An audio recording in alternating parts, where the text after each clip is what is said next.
Muy buenas tardes, muy bienvenidos a este nuevo streaming donde tratamos de conversar con personas que sean de interés de cada uno de ustedes en las distintas áreas. Hoy día, en medio de esta crisis, esta pandemia, hemos querido tomar contacto con un médico que es experto en temas de salud pública. Ha sido decano, ha sido subsecretario, le ha tocado administrar situaciones complejas y hoy día también está en lo que se llama la primera línea, pero esa primera línea de verdad que ayuda a salvar vidas, aquella primera línea que construye y no destruye. Estoy hablando del doctor Luis Castillo, a quien le agradezco la posibilidad de conversar y de ir comentando o ir resolviendo en la medida de lo que se puede dudas que tenemos todos. Y quizás cada día tenemos más dudas, porque cada día aparecen más expertos que solo se dedican a opinar, a cuestionar, y no se dedican a transmitir lo que es el real riesgo o la real información que hay asociada al COVID-19. Así que Luis Castillo, muchas gracias por aceptar la invitación a conversar y esperamos que dentro de lo posible podamos ir respondiendo a algunas de las inquietudes que tenemos todos los ciudadanos que no somos expertos en esta materia. Gracias, José Antonio, por la invitación. Quedo a su disposición para que podamos conversar acerca de este gran problema que está afectando el mundo, Chile en particular. Algunos puntos que creo que son sumamente relevantes tener claro cómo poder ayudar o cómo ayudar a ayudar, sobre todo a contener la transmisión y a mejorar algunos aspectos comunicacionales, especialmente a nivel comunitario, que permita por lo menos atajar, reducir, mitigar la transmisión comunitaria y evitar que cientos de chilenos lleguen a los hospitales. Lo que tú planteas es muy cierto, porque se ha señalado, y a mi juicio hay que reiterarlo, yo te lo he escuchado a ti también, de que el control sanitario es una labor de todos. La autoridad tiene un rol, pero la ciudadanía en esto es fundamental que vaya acogiendo los llamados de la autoridad y que se vaya poniendo en modo pandemia para que esos llamados sean efectivos. ¿Tú cómo has visto esto de la cultura a nivel nacional, del día a día? Tú estás hoy día trabajando en uno de los hospitales más grandes de Chile, que ve toda el área sur, todo lo que es San Bernardo, Huinca, Paine, San Miguel, Los Espejos, como es el Barros Luco. Es un centro de atención fundamental, muy grande, que tiene cerca de 900 camas y creo que ya van cerca de las 100 camas críticas. ¿Cómo ves tú que la opinión pública ha ido reaccionando a este tema del COVID? Mira, el Hospital Barros Luco está inserto en el Servicio de Salud Sur y aquí ha habido un incremento de la transmisión comunitaria de los contagios, que ha tenido a toda la estructura pública de salud muy tensionada, casi al límite en algunos momentos. Hemos visto también periodos por los cuales hospitales como el Pino ha tenido algunas aglomeraciones de ambulancias y en el Hospital Barros Luco hemos tenido una afluencia de público no menor. Sin embargo, creemos también y hemos visto que los episodios o el concepto de confinamiento físico, de ayuda en el uso de las mascarillas o la adherencia a los sistemas de cuarentena ha sido en este sector absolutamente parcial, que yo creo que tiene que ver, entre otras cosas, por el tema cultural y por el tema económico propiamente tal. El promedio de habitantes por casa en este sector es mucho mayor, por lo tanto, el grado de contagio, transmisión comunitaria, intrafamiliar, es muy alto. Esta es la razón que explica que esta área y el área suroriente, la Florida, Puente Alto, y el área poniente, Talagante, en fin, Santiago Centro, son áreas donde la transmisión comunitaria es muy elevada, a pesar de largas semanas de cuarentena. Todavía no vemos un impacto fuerte, intenso, definitivo y muy significativo en la reducción de los contagios propiamente tal. Esto augura entonces, si esta reducción no se ha producido por fenómenos culturales, fenómenos económicos y fenómenos sociales, augura aún un mes de junio muy complicado y muy delicado, porque lo que se va a producir es que todo contagio, un porcentaje de ello, puede desarrollar sintomatología muy grave y necesitar admisiones hospitalarias al cabo de 10, 15 días después que tienen contagio.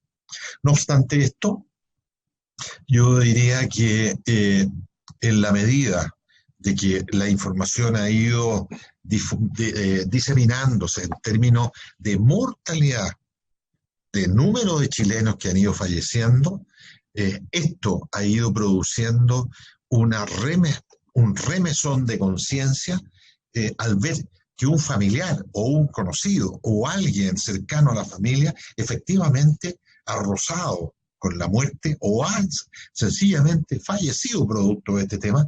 He visto ahí recién un nivel de conciencia mayor respecto a lo que es esta enfermedad. No obstante, creo que a pesar de la cuarentena, se acercan semanas de un trabajo muy intenso y de altos niveles de contagio todavía, y yo espero de que sirva también para modificar un poco el patrón de conducta de los chilenos, sobre todo en el distanciamiento físico, en el uso de mascarillas y en el uso adecuado de aquellos que no pueden tener cuarentenas intradomiciliarias por el número alto de personas que viven, el uso, pero muy importante, de las residencias sanitarias para tratar de controlar la transmisión comunitaria del virus propiamente tal. Yo creo que esas son las cosas que hoy día el gobierno ha estado intensamente promocionando, que es el uso cada vez más frecuente de residencias sanitarias para aquellas personas que, no teniendo la factibilidad de hacer una cuarentena efectiva, lo puede hacer en un hotel, en una residencia, y cortar ahí la transmisión. Si no, esto se va a seguir incrementando y no hay sistema de salud que aguante cualquier embate por un alto número de enfermos, como sucedió en Italia, como sucedió en España. Bueno, hemos visto que en los últimos días han ido aumentando el número de residencias para personas, residencias prehospitalarias, para personas que están contagiadas. Y eso es, como tú lo señalas, creo que una mirada positiva de reconocer respecto a lo que está haciendo la autoridad, porque también tú lo señalabas que aquí hay un manejo, hay que tener un equilibrio sanitario, social y económico, porque esto también va generando efectos colaterales. Y en esa línea hemos visto que en otros países todo el tema de la salud mental, todo el tema de los crónicos, todo el tema de los cardíacos, genera un efecto también en la ciudadanía, porque todo se centra en el tema del virus y hay otras especialidades o otros temas médicos que no se pueden realizar. Eso va a producir naturalmente un atraso en todo lo que es las políticas sanitarias comunes que tiene un centro hospitalario como el que estás tú. ¿Cómo después se puede ir recuperando esa situación? ¿O cómo se enfrenta en el intertanto el tema de la salud mental, el tema de los crónicos? ¿Esto se puede hacer un avance a través de la telemedicina, por ejemplo? Sí, claro. Mira, aquí hay tres aspectos a mi juicio que son súper relevantes. La primera es la atención propiamente tal hospitalaria para el número creciente de enfermos con COVID respiratorio. Recuerdo aquí que esta enfermedad no solamente afecta a los pulmones, es una enfermedad sistémica, afecta a la coagulación, afecta al funcionamiento de los riñones, afecta al funcionamiento cerebral, afecta también al funcionamiento cardíaco.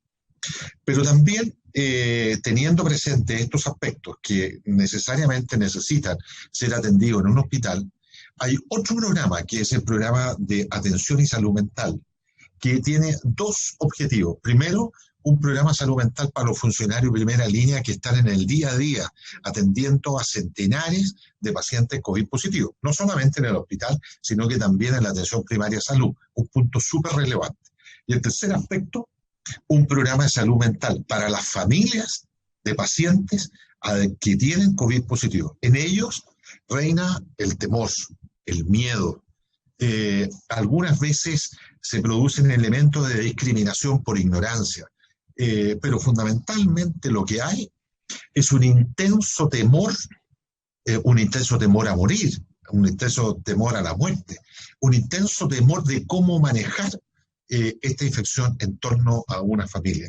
Yo diría que estos dos aspectos de un programa de salud mental, tanto para los funcionarios como para las familias, son un elemento fundamental. Y el tercer aspecto es la restitución de todos los programas de salud cuando salgamos de la pandemia. Ahí va a haber que tener un análisis de cuántas cirugías se han postergado, cuántas consultas se han retrasado, cuántas cirugías impostergables vamos a tener que poner en marcha, de manera de poder hacer un programa a lo largo del país, cómo resolver eso y cómo retomar la actividad clínica.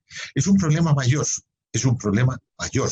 que va a afectar a miles de chilenos, porque se han suspendido miles de cirugías, miles de interconsultas, que en un momento dado vamos a tener que retomar en un plan muy prospectivo, priorizado, de manera de que todo el mundo sepa, y muy estudiado, que todo el mundo sepa cómo esto se va a resolver. Lo mismo ha sucedido en países como Italia, España, en Europa, que recién están restituyendo los programas sanitarios de crónicos, los hipertensos, los diabéticos, los programas auge, GES, que en Chile hemos tenido que retrasar por diferentes motivos. Todo eso va a tener que ser motivo de una conversación muy intensa y de un programa muy costo eficiente para ponerlo en marcha, y que no va a durar un año, sino que va a durar varios años hasta resolver este problema. Y eso sí va a requerir un acuerdo a nivel nacional, político, social, de cómo priorizar los recursos. Y lo planteaba porque claramente hay decisiones que van de la mano de lo que digan los parlamentarios, de cómo hacer las cosas hacia adelante y cómo priorizar los temas que tenemos. Porque algunos priorizan el tema constitucional y yo creo que vamos a tener que priorizar el tema de la salud. Y uno nunca puede comparar países porque todos son distintos, todos tienen situaciones muy disímiles. En Chile se han tomado una serie de medidas como el toque de queda, las cuarentenas parciales, las residencias hospitalarias que están aumentando, pero hay algunas materias en las cuales nosotros creo que no hemos destacado como país, que fue todo el tema de la vacunación masiva que se realizó en muy corto plazo y que en otros países claramente están muy distantes de eso. Y lo otro, en lo que también creo que podemos decir que vamos un paso adelante, es la cantidad de testeos que se realizan día a día. Porque uno a veces dice, bueno, comparémonos con la letalidad del virus, y no es tan comparable al parecer la situación, porque esto es muy dinámico, cambia día a día y cambia de acuerdo a los distintos países. Si nosotros vemos que hicimos bien las cosas en la vacunación, si estamos haciendo bien las cosas en la cantidad de testeos, ¿hay alguna otra medida o hay algún otro parámetro que tú puedas decir que estamos por sobre otros países sin entrar en las comparaciones odiosas de que nosotros somos mejores que los vecinos?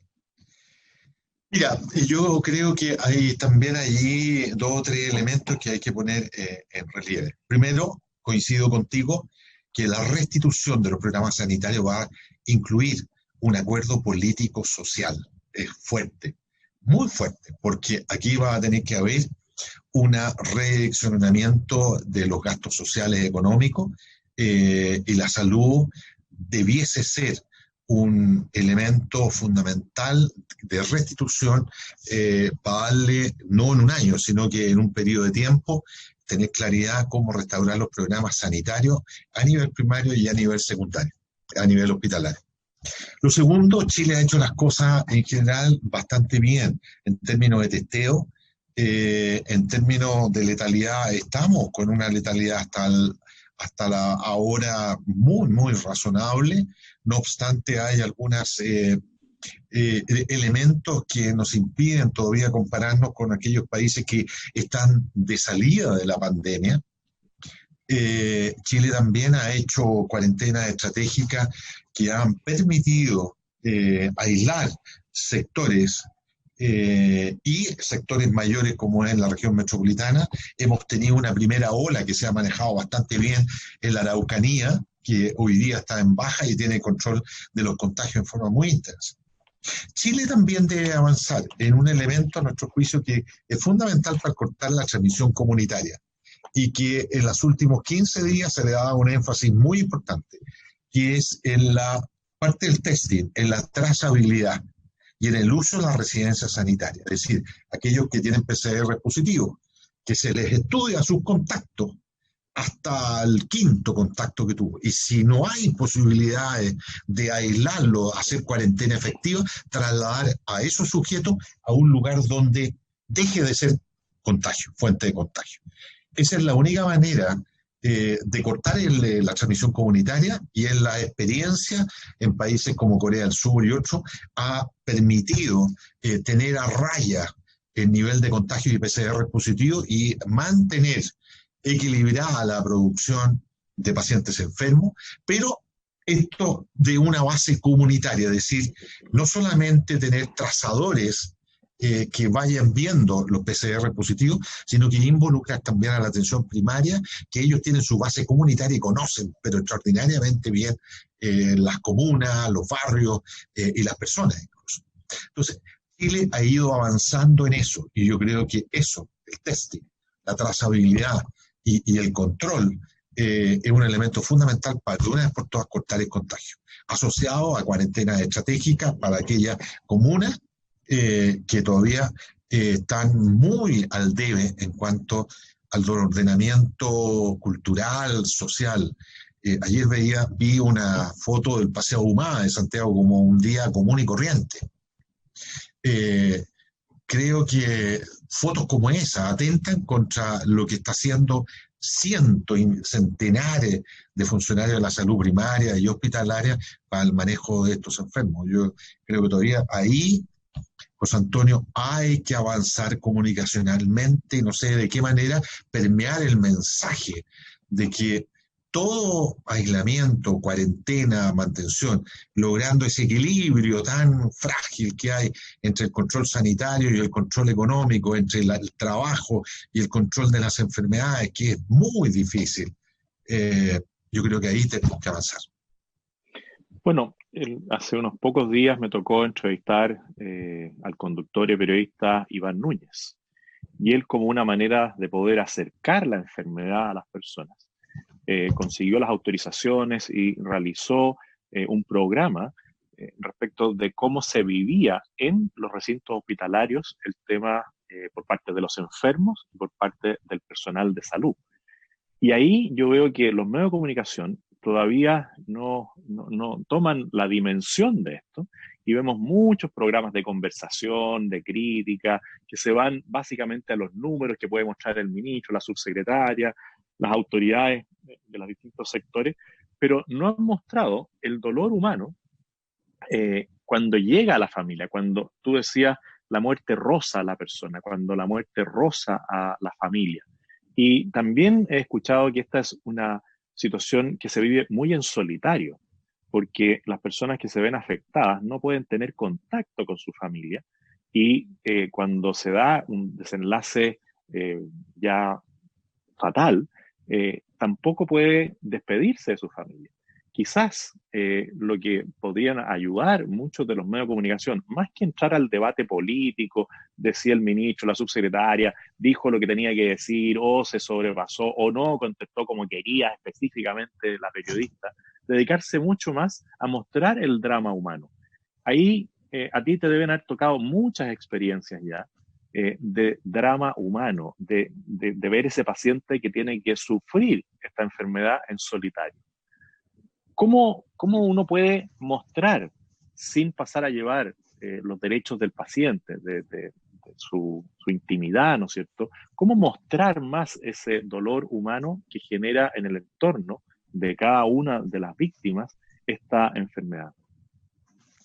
Mira, el equilibrio es sumamente delicado, pero experiencia tenemos todos los días acá, experiencia fuerte de personas jóvenes, jóvenes desde 20 años hasta 60 años, con enfermedades sumamente intensas. Hemos tenido fallecimiento de un matrimonio joven, marido y mujer, producto de neumonias bilaterales, muy graves que estando conectados respiradores no han sido capaces de resolver este tema ni mejorar su situación.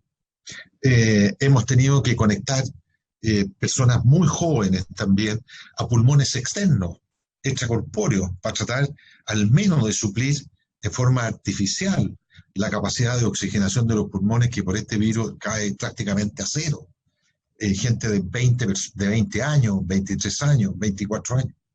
Pero también es una enfermedad muy solitaria porque las muertes en generales son muertes solas, en una unidad, acompañado solo con el personal que está atendiéndolo, con el médico que está atendiéndolo. Y solo el contacto que hay es con su familia vía telefónica. Salvo excepciones, hemos permitido a un padre que venga a mirar y a despedirse de su hijo. Pero lo que quiero transmitir que la muerte se da en solitario. Aquellas personas que han vivido directa o indirectamente esta realidad han entendido de que esta es una enfermedad real, que lo que le dice la autoridad del confinamiento físico, de la cuarentena, etcétera, es real, que la cosa cuando se toma en serio funciona y que uno evita esta situación acá. Todos los días nosotros estamos viendo experiencias y casos aquí dramáticos, de gente joven, obreros, gente que está en el elemento y en edad laboral activa, padres de niños, en fin. Ayer vi un guardia de seguridad que estaba con una neumonía y una falla respiratoria gravísima y que no había querido venir al hospital porque tenía temor a que acá se contagiara aún más y llegó en condiciones pero paupérrimas. Y así yo creo que la experiencia prácticamente de todos los hospitales de la región metropolitana.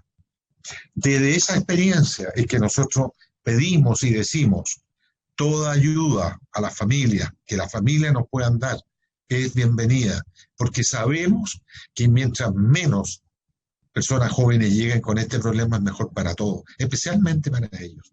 Los comunicadores, yo creo que deben saber afinar esta realidad con la mantención de los derechos de las personas, pero también comunicar de que esto es una enfermedad real que produce muertes y muertes de personas jóvenes, laboralmente activas, socialmente muy activas, que es súper importante. Yo veo con mucha decepción de repente muchos opinólogos, abundan los opinólogos. Veo que opinólogos expertos en camas de intensivo, en camas críticas, en personal, en número de personas, en fin, personas que nunca, yo creo que han visitado una unidad propiamente tal, de la noche a la mañana se ponen a opinar y desinforman, distorsionan, se transforma en una crítica destructiva, no en una crítica propositiva para tratar de mejorar estos aspectos, porque esto afecta a todos, por igual, de la A hasta la Z. Eso yo diría que es lo que veo de repente con decepción y vemos con mucha tristeza que una parte una parte de la información se transforma en estos aspectos. No obstante, yo también quiero decir que comunicacionalmente todo lo que se puede hacer para mejorar la comprensión de lo que es esta enfermedad, de la perspectiva de salud y lograr ese equilibrio económico y sanitario, es bienvenido. Todo lo que puedan hacer ustedes, José Antonio, es bienvenido, porque hoy día el sistema sanitario, especialmente su gente que está en la primera línea atendiendo a estos enfermos en los sistemas de urgencia, en el SAMU, en los cuidados intensivos, está día a día luchando y trabajando, pero con una presión para tratar de atender lo mejor posible a aquellos chilenos que por algún motivo tienen esta enfermedad y se han desencadenado problemas muy graves y muy serios. Y Si tú nos pudieras hacer una descripción de cómo está subdividida el tema de las atenciones hospitalarias en las camas, porque están las camas críticas, están las camas hospitalarias, se han ido cambiando de nivel, ¿no es cierto? Los profesionales que antes estaban en una unidad, ahora están en una unidad de mayor especialización, otros que estaban solamente en atención hospitalaria común han pasado a una fase intermedia, para que la gente también pueda entender, porque muchas veces se habla de la unidad crítica, pero también esto se ha ido enfrentando en otras unidades donde no se requiere esa intervención con el ventilador. También he escuchado que se ha promocionado y se está tratando de utilizar más estas cánulas de oxígeno de alto flujo. Si nos pudieras describir un poco cómo es las distintas etapas en las cuales ustedes van atendiendo a las personas de acuerdo a la intensidad o la gravedad del virus. Mira, el Sistema Nacional de Salud chileno, público-privada, tenía a enero de este año, sin pandemia, más o menos 1.100 camas de cuidados intensivos. 1.100 camas. De esas 1.100, 650 eran en el sector público y el resto eran en el sector privado. Camas de cuidados intensivos. Camas de cuidado intermedio, el sistema de salud contaba con 1.200. 1.200. Hoy día, 2 de junio del 2020, camas de cuidado intensivo han pasado a ser 2.300 camas de cuidado intensivo.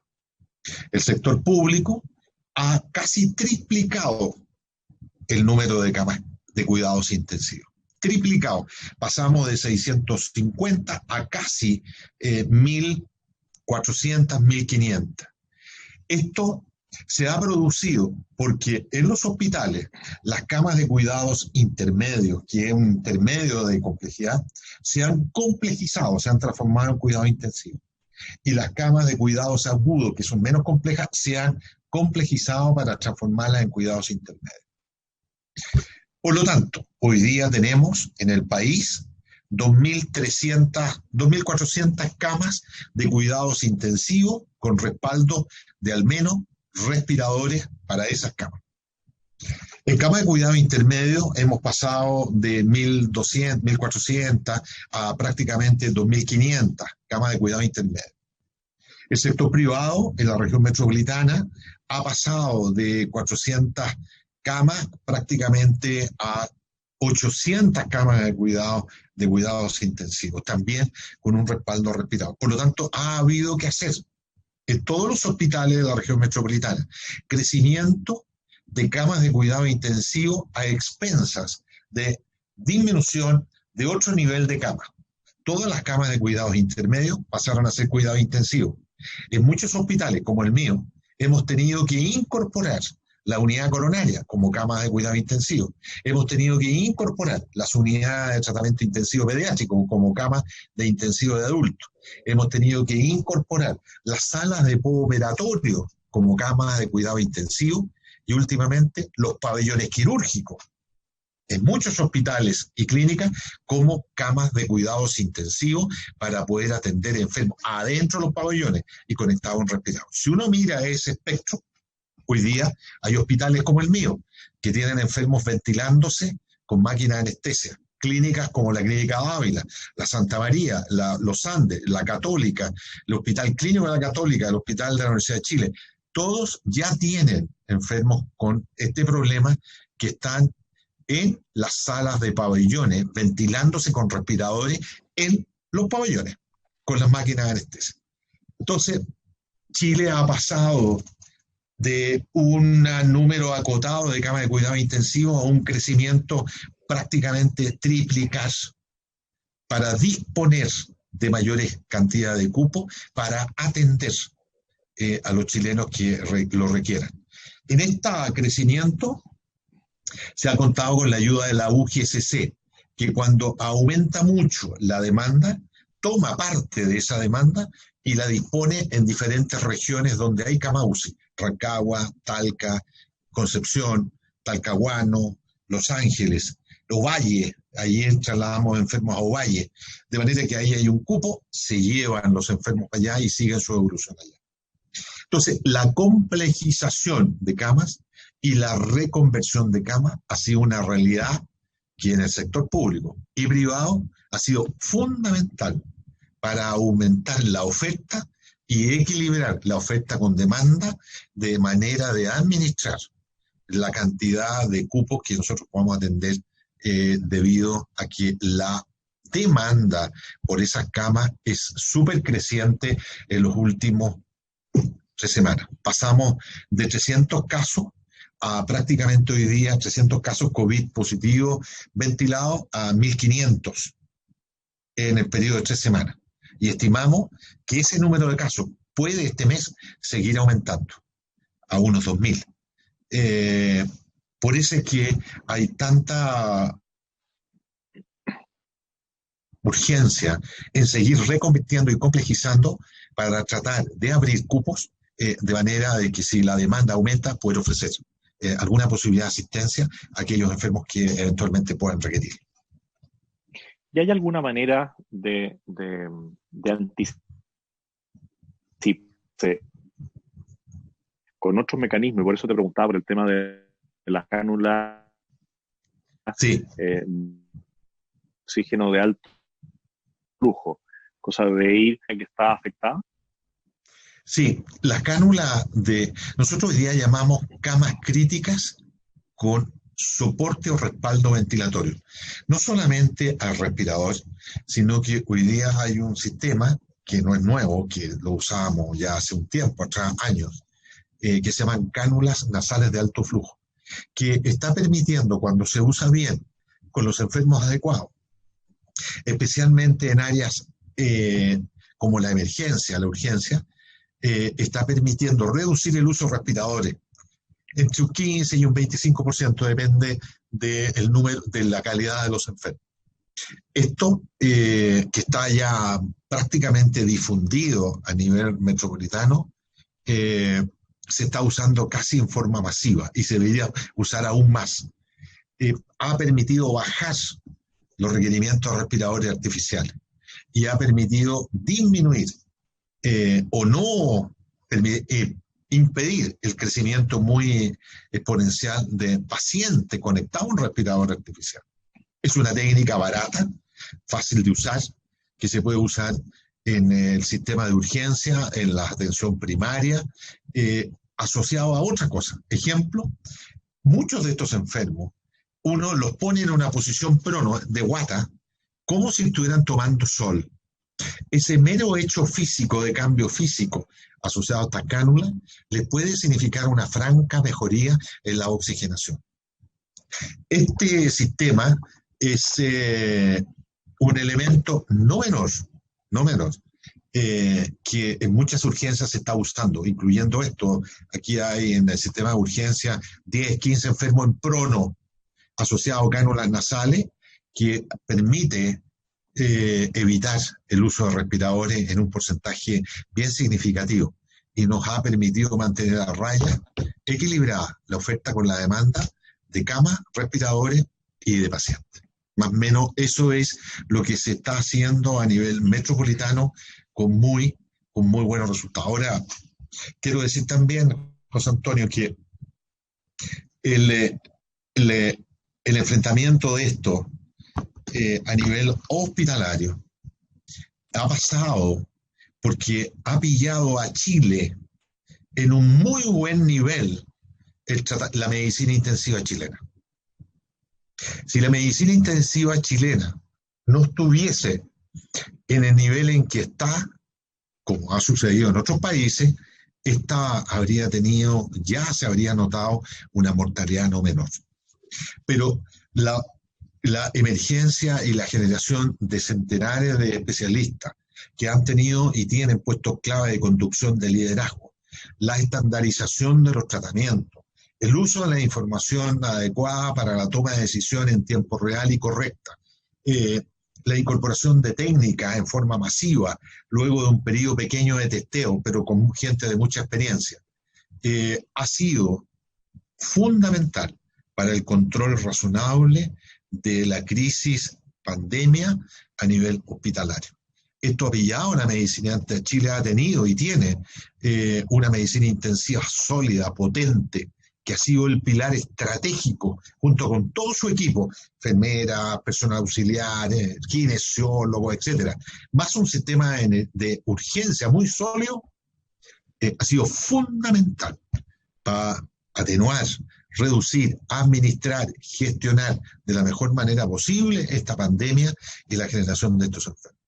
En otras circunstancias, si tú me dices esta pandemia 10 años atrás, sin este número de especialistas, la situación habría sido totalmente distinta.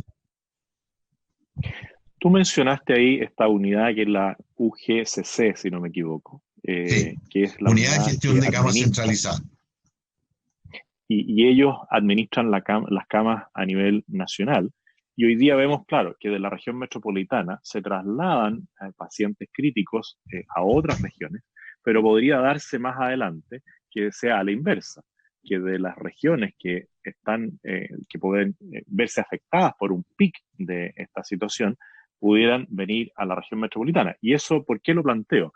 Porque muchas veces al inicio de la pandemia vimos con mucha preocupación que las comunidades se cerraban y decían: nosotros no queremos recibir a nadie que esté contagiado y queremos cuidarnos. Pero en este caso también hay que comunicarle a las regiones que reciben pacientes críticos de la región metropolitana que esto podría invertirse y que por lo tanto de las regiones, ¿no es cierto?, la región metropolitana se convirtiera en el soporte para esas regiones. ¿Es así lo que Así estoy es, planteando? así es, y tiene una lógica sanitaria detrás.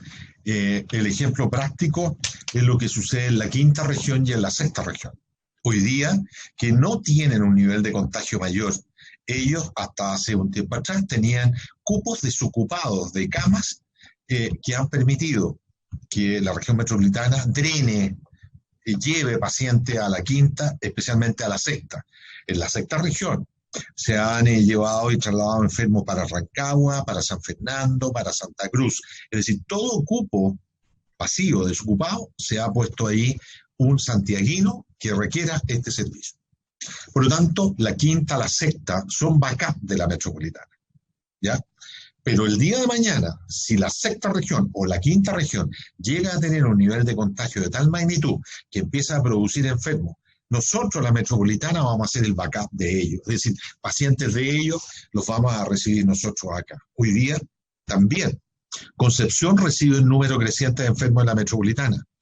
Pero el día de mañana, perfectamente, nosotros vamos a recibir un número creciente de ellos.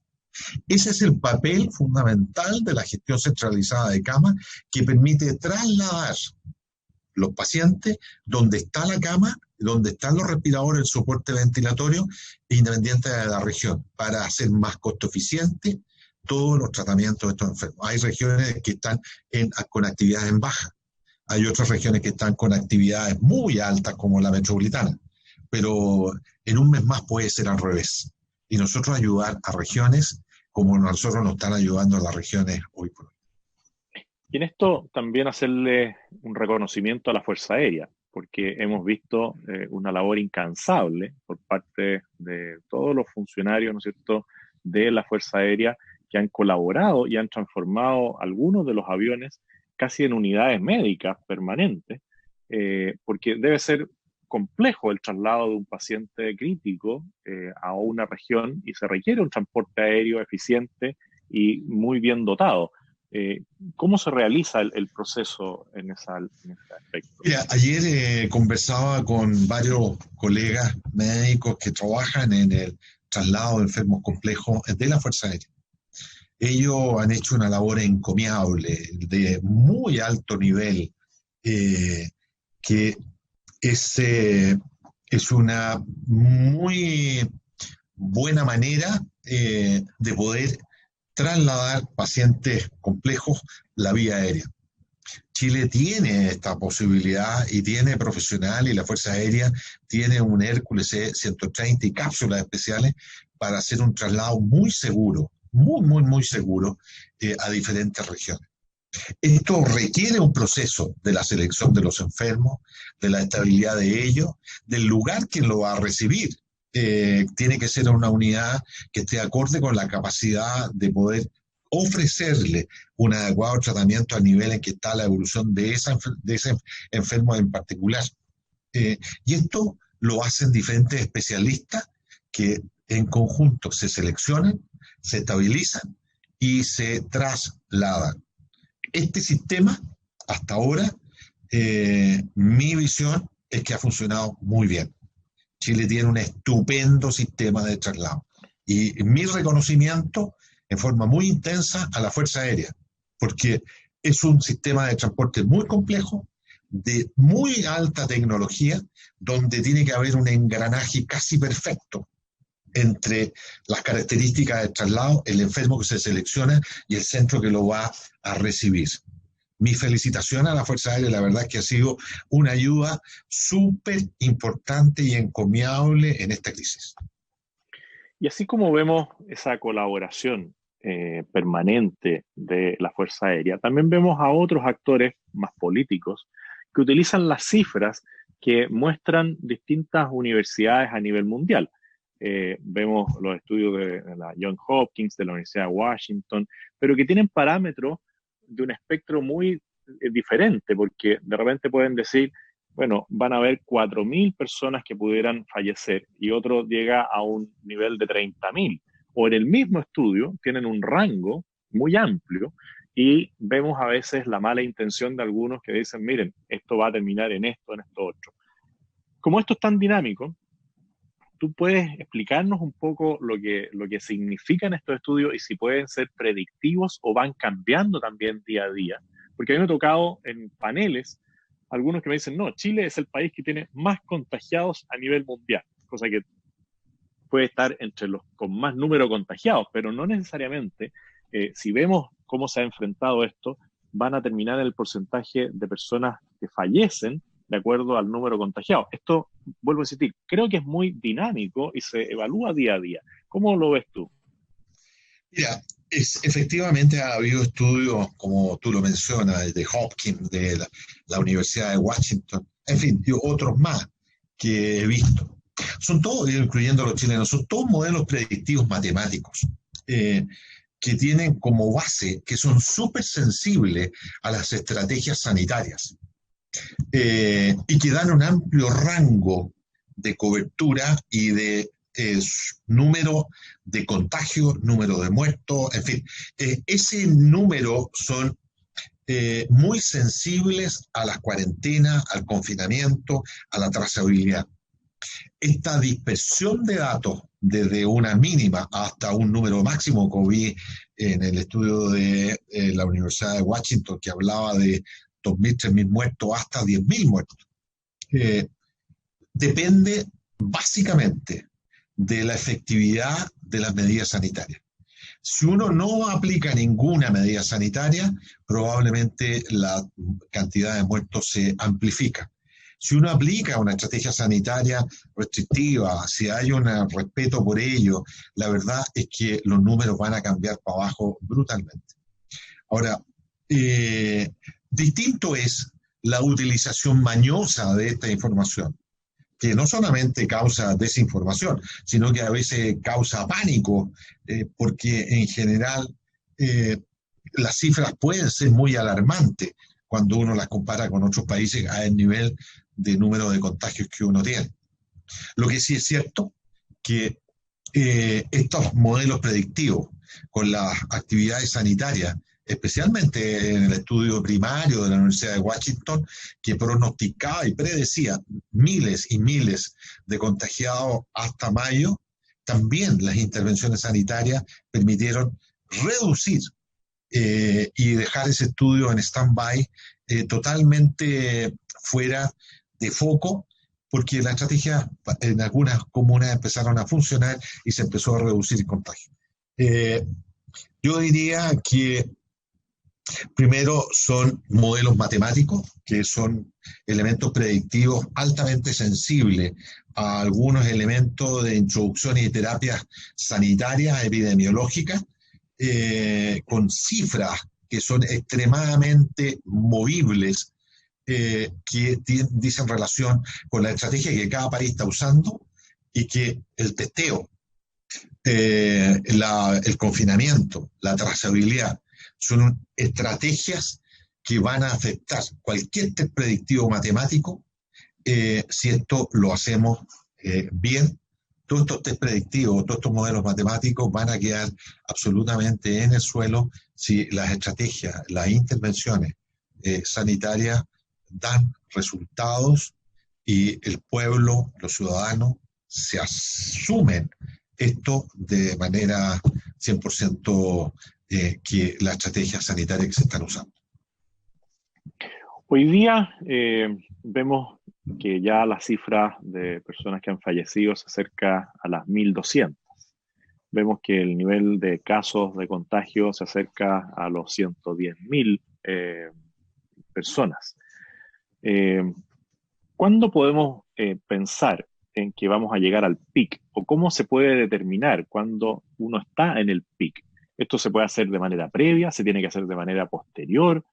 ¿Cómo nosotros podemos evaluar o visualizar cuándo vamos a estar en el pic o cuándo ya vamos de salida del mayor punto de contagio?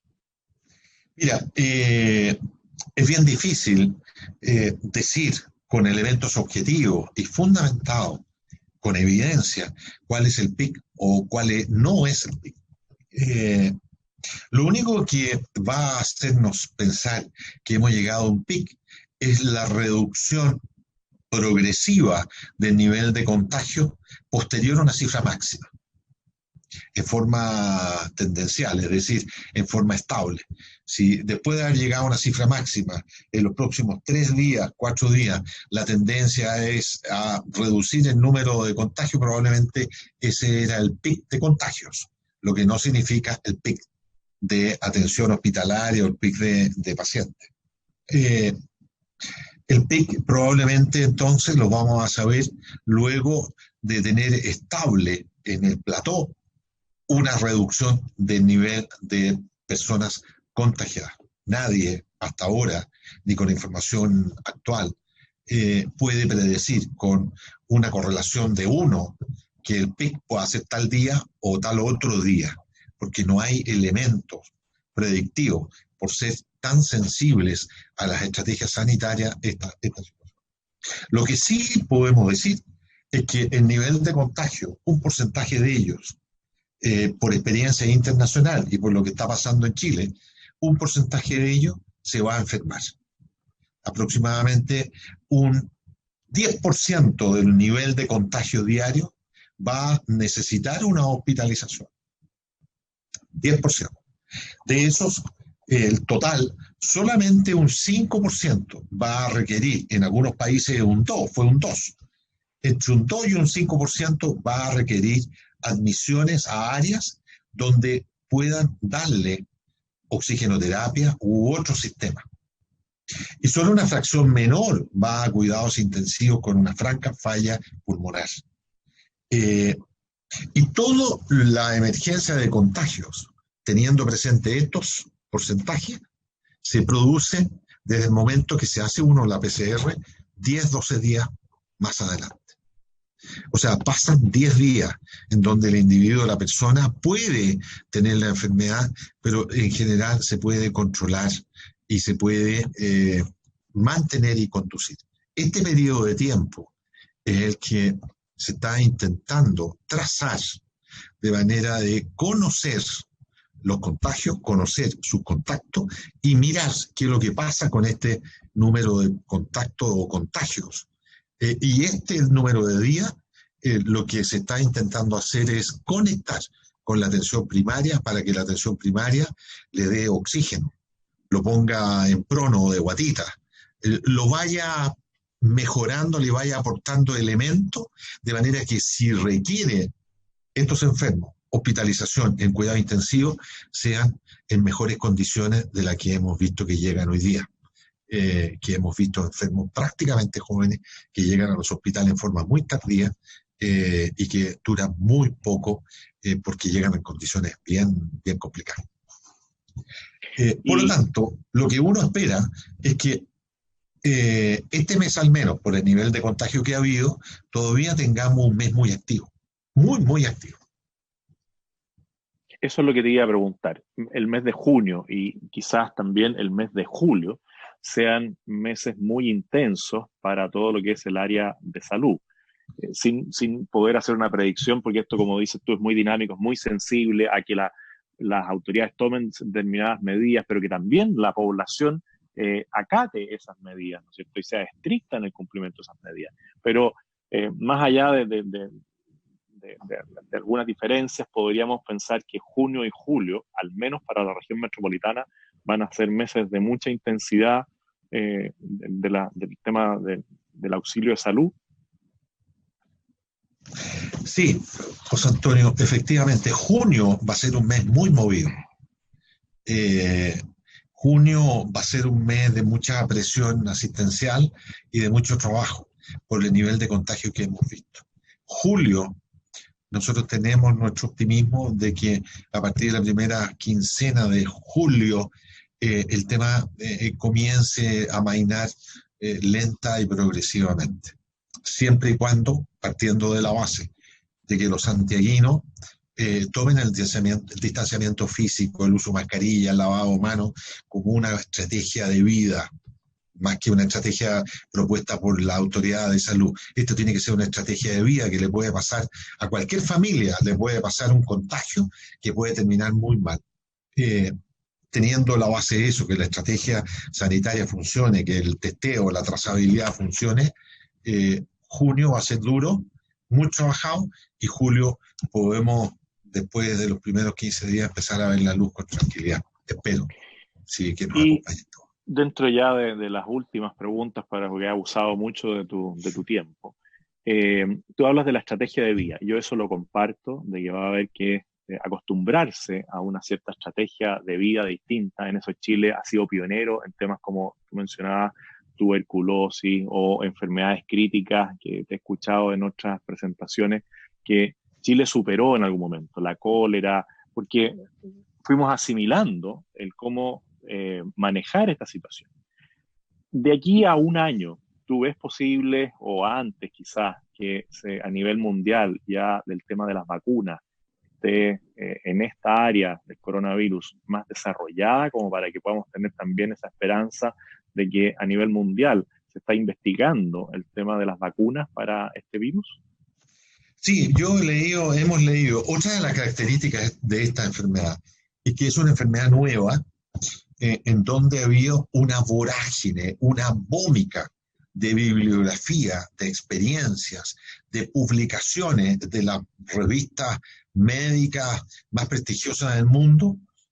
Han sacado 300, 400 papers desde China, Europa, de todas partes con experiencia. Entonces hemos tenido que ir estudiando día a día y distribuyendo lo bueno de lo malo, la paja molida, ¿me entiendes? Porque si no, todos los días nos llegan 15, 20, 30 papers relativos a esta enfermedad. Respecto a la vacuna, ha pasado exactamente lo mismo. Muchos grupos en el mundo, en Europa, en Asia, en Estados Unidos, están trabajando fuerte, en Chile también, fuertemente en la producción de una vacuna. Ahora, la vacuna es un proceso complejo, no es sacarla en 30 días. Leía en un paper hace unas semanas atrás, unos días atrás, de lo avanzado que está una compañía norteamericana en la producción de una vacuna y que debiese pasar a fase 3, clínica, probarla en un mes, 2 meses más. Ojalá así sea, porque esto tiene un proceso. En fase 1, que es la síntesis de la vacuna, teniendo presente que el material genético del virus existe. Fase 2, la prueba de la vacuna en animales, especialmente en pruebas muy, muy estandarizadas. La fase 3, ya la prueba de seguridad y calidad en clínica. Y luego, si esto funciona, la distribución, la comercialización y la selección de los enfermos. Eso en general toma un año y medio. Eso es lo que hay en general. Nosotros creemos que la vacuna va a estar disponible el primer semestre del próximo año, a más tardar. Y que esto puede significar un cambio en la emergencia de esta enfermedad a nivel pulmonar o a nivel de la trombosis propiamente tal. Sin embargo, nos va a acompañar el virus coronavirus de por vida, porque va a haber transmisión comunitaria permanente. Y se va a producir una inmunidad que va a producir de que muchos chilenos van a hacer anticuerpos o defensas contra el virus. Nosotros aquí en el hospital tenemos un proyecto que le estamos midiendo un número no menor de pacientes afectos a coronavirus, unos anticuerpos que se llaman anticuerpos neutralizantes, es decir, anticuerpos o defensas contra el virus. Al inicio y de 15 días después de la enfermedad. Y hemos visto, y esta es información preliminar, de que un porcentaje de chilenos realiza síntesis de defensa contra el virus. O sea, sintetiza anticuerpos contra el virus directo, se llaman anticuerpos neutralizantes, lo cual es muy bueno. Quiere decir que el organismo reconoce el virus como extraño y sintetiza defensa contra el virus. Y estas defensas, en vitro, este anticuerpo mata el virus. Si eso es así, estamos viendo de que eventualmente el virus puede llegar a producir inmunidad permanente. Si eso es así, es extraordinariamente bueno. Bueno, ya para ir cerrando y agradecerte el tiempo, la disposición, las explicaciones que llevan a las personas también a tener una perspectiva más allá de los opinólogos. Hacerles un reconocimiento a todos los del equipo de salud a lo largo de todo Chile, a las personas que van desde el médico más especialista a aquella persona que dentro de los recintos hospitalarios también cuida del aseo, de la presentación para las personas, los recepcionistas. Todos están involucrados en esto directamente. Agradecerles por su permanente trabajo y esfuerzo. Y para el cierre, que tú nos des las últimas palabras también de no solamente de ánimo, de decir, mira, aquí vamos a salir adelante, sino qué recomendaciones, junto con las que ya sabemos, transmitirle a las personas para que ellos también les vayan comunicando a otras personas y que se den cuenta de la gravedad de esta enfermedad, de cómo veíamos el drama humano de tener que vivirlo en solitario. ¿Qué llamado le harías tú a las personas que nos están viendo para que ellos comuniquen a otras personas y esto vaya creciendo, esa ola de compromiso donde todos tenemos que trabajar para que el control sanitario sea efectivo? Mira, yo quiero enfatizar y aprovechar el espacio para enfatizar los aspectos sanitarios que no tienen que ver con los aspectos hospitalarios. Porque si bien es cierto, este mes va a ser un mes duro, trabajado, laboralmente muy intenso, en fin, la gente, los funcionarios en los equipos están muy preparados para hacer frente a esto, pero también se enferman ellos. Y también estamos sometidos a una serie de presiones que van afectando la performance de estos elementos. Pero no puedo dejar de decir de que esta enfermedad es una enfermedad fundamentalmente de control comunitario. Es una enfermedad fundamentalmente de control familiar. Los padres de familia, los abuelos, los hijos son los responsables de poder mejorar, mantener, preservar lo que nosotros creemos que puede y sirve muchísimo. El distanciamiento, los lavados de manos, el uso de las mascarillas, respetar la cuarentena. Y cuando esto no puede ser posible, utilizar toda la estructura que el gobierno ha hecho para ello, las residencias sanitarias, los hoteles, pero también ayudarnos, porque la falta de respeto de las cuarentenas, la falta de alineamiento respecto a las cuarentenas estratégicas, la no generación de distanciamiento físico, lo único que hace es atochar y reducir nuestra capacidad de respuesta. Quiero pedir también que todo lo que se pueda hacer al respecto lo hagan, porque esta es una enfermedad que puede ser controlada, puede ser conducida fundamentalmente a nivel familiar. Respeten lo que la autoridad dice, porque sabemos que eso es lo correcto y sabemos que eso médicamente y sanitariamente es lo que hay que hacer. Y así se ha sucedido y ha sucedido en todas partes del mundo. Chile no está exento de esta situación y creemos que en la medida de que haya más educación y cultura al respecto, menos impacto vamos a tener en muertes y menos impacto vamos a tener en la emergencia de muertos propiamente tal y enfermos. Recuerdo también de que esto es una emergencia real, que aquí detrás de los números hay personas, detrás de los muertos hay familias, de que nos puede tocar a cualquiera, que esto no es indistinto, puede tocar a cualquiera, de que aquí hay gente y personas que han muerto producto de esto, muy factible, padres de familia, trabajadores en forma activa, colegas míos han muerto, enfermeras y enfermeros que están en estos momentos contagiados, profesores, dentistas, ingenieros, conductores, guardias de seguridad, choferes de Transantiago, gente que hemos visto que está enferma y que tiene la posibilidad real de morir. A eso es lo que apelo, a que todos los elementos de estrategia sanitaria que la autoridad reitera permanentemente se respeten. Estimado Luis, muchas gracias una vez más por el tiempo y con ese llamado a que esto es un tema que todos debemos abordar, enfrentar y preocuparnos. Te dejamos ahora para que puedas seguir en tu labor, que ha sido tan importante para miles de ciudadanos y compatriotas. Así que muchas gracias, Luis, por este espacio que nos brindaste. Gracias por la posibilidad de poder conversar un rato de este tema y poder preparar y mantener y potenciar aquellos elementos e ideas centrales que están haciendo del país esta pandemia. Muchas gracias.